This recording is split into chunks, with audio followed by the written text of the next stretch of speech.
Magsisimula ang kwento sa ating bida na si Mimori Tuka.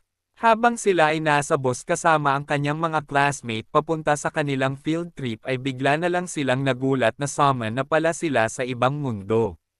Ang nag-summon sa kanila ay isang babae na goddess na ang pangalan ay Vixaes.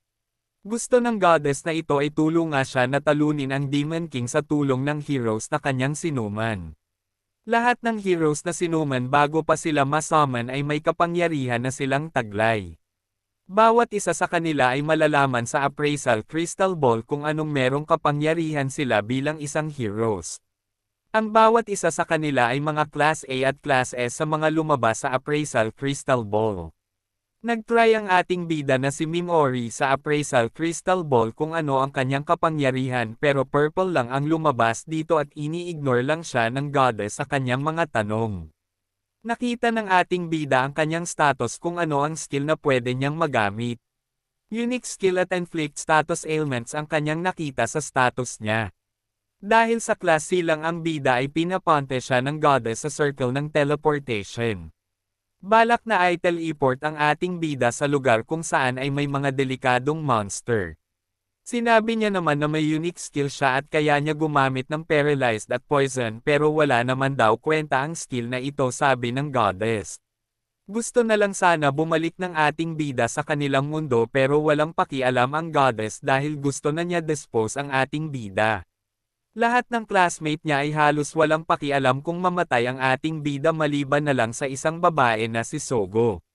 Gusto sana tulungan ni Sogo ang ating bida pero walang siyang nagawa dahil pinatulog na lang ito ng goddess sa lakas ng suntok nito.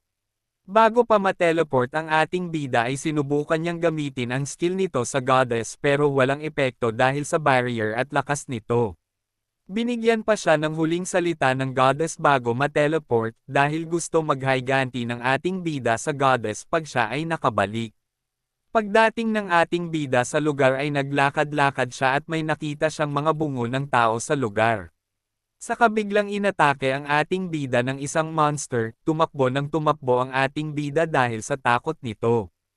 Sa kanyang pagtakbo ay bigla siyang nadapa at aatakihin na siya ng monster dahil sa perseguido ang ating bida na lumakas ay sinubukan niyang gamitin ang kanyang skill na paralyzed.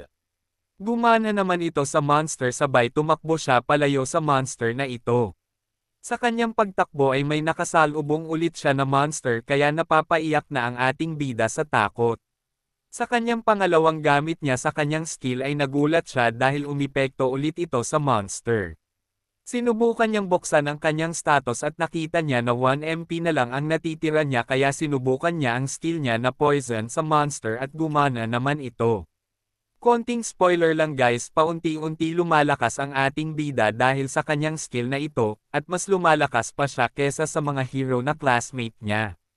Try nyo na lang panoorin guys, maganda din panoorin dahil sa mga laban sa mga monster.